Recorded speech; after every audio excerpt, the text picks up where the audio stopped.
The purpose of this video is to give a periodic update on market conditions and is intended to flag potential inflection points. We'll begin with a summary for those interested in only the conclusions, before then continuing with the evidence and reasoning which I believe support these conclusions.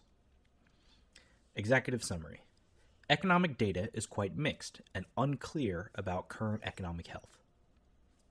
Inflation data continue to point towards disinflation. Liquidity conditions have eased and are expected to remain as such for 1 to 2 quarters.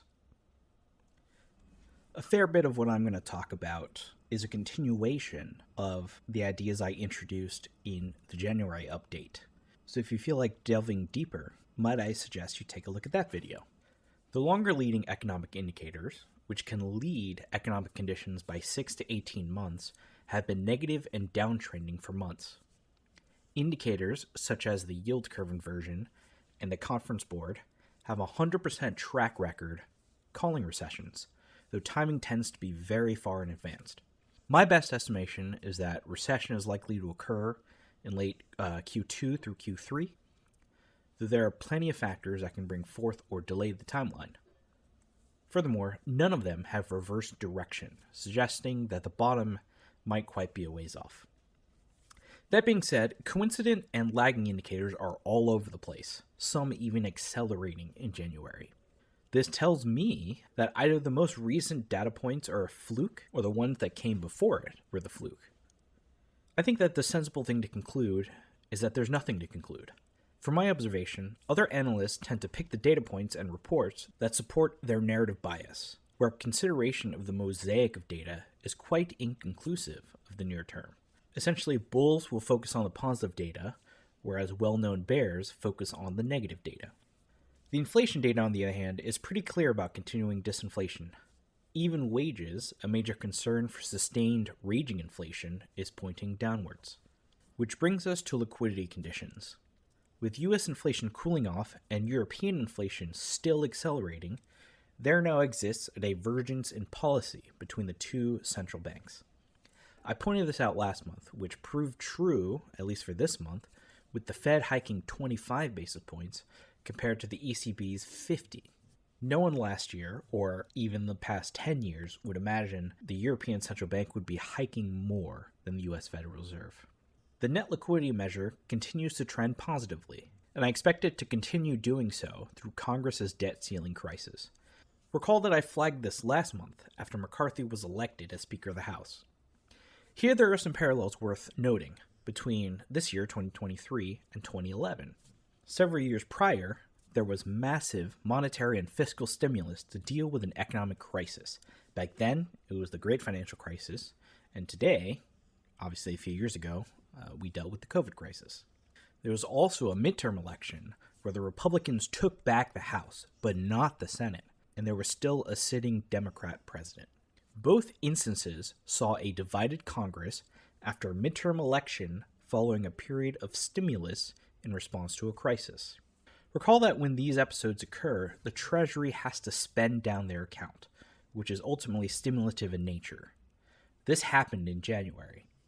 Some now term it shadow QE, or quantitative easing. We can see clearly in 2011 when net liquidity spiked during the debt ceiling crisis as a result of this phenomenon. Magically, the day a deal was reached, net liquidity leveled off. I want to feature 2 assets reactions. These 2 assets are considered monetary assets, and they seem to do well when the full faith and credit of the US dollar was challenged. We see that gold appreciated by 15 to 45% depending on where you chose to measure. Also note that this was the highest price for gold until COVID happened. Second was Bitcoin, which featured some astronomical returns during this episode. I certainly don't expect it to put in the same kinds of numbers, but I highlight this because it was Bitcoin's first bull run. Interestingly enough, the next bull run would occur in 2013 when another debt ceiling crisis would occur. Again, I don't believe Bitcoin is about to make a parabolic move. I do, however, believe this window of time where liquidity is increasing and the US debt becomes front and center in the world's attention provide fertile conditions for Bitcoin's performance. So where does this leave us? This is a simple visual I created, categorizing the macro regime based on the 3 high-value factors that I believe matter in investing. The left are just names I use to describe them, while the arrows illustrate the direction of travel of the underlying factor. Note that these changes are not absolute levels. For example, growth can be increasing from a very negative level, like when the US economy comes out of a very deep recession. We see that January was very strong for risk assets, because all of the 3 factors were pointing in the right direction. The assets that did the best were those most sensitive to liquidity, namely things like the Nasdaq 100, Tesla, unprofitable tech stocks, meme stocks, and digital assets like Bitcoin. The fact that liquidity-sensitive assets led the rally is evidence to the thesis that liquidity is now increasing, despite the Fed's quantitative tightening. To be honest, I'm ambivalent about growth in Q1 and Q2. I could see it going either way based on the broad mosaic of data that I watch. However, I expect the direction of inflation and liquidity to remain roughly the same, at least in terms of directionality. Even if growth continues to fall, assets can still respond like the golden days of quantitative easing. As we can see, these conditions are still pretty high up on the risk ladder. Even the market sell-off we saw last Friday, that came as a result of a blisteringly hot jobs report, was not indicative of risk off. Why not?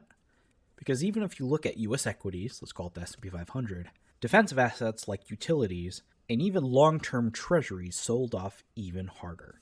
But when liquidity conditions turn because the debt ceiling package is passed, I expect an extremely hard reverse, where the US Treasury will again be draining liquidity alongside the Fed.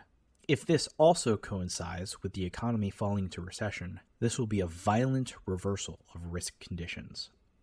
So what does this mean for asset prices? Well, if a close friend or family member asked for my opinion on which assets to buy and hold for a year without trading around, I would personally choose the 2-year Treasury. Right now, 2-year Treasuries are yielding about 4.5%. The 2-year Treasuries have a low enough duration that they won't implode if rates keep ripping, while they still have enough duration to capture appreciation upside if recession comes full force and rates drop meaningfully. And honestly, if neither happens, it's still 4.5% a year. That being said, I'm still taking a punt on risk in the meantime. January was a great month, and I expect similar conditions in the near term. Now I know, leaning into risk for the next quarter or so feels like playing musical chairs. You know that the music is about to stop, and your only hope is that you can grab a chair before others do.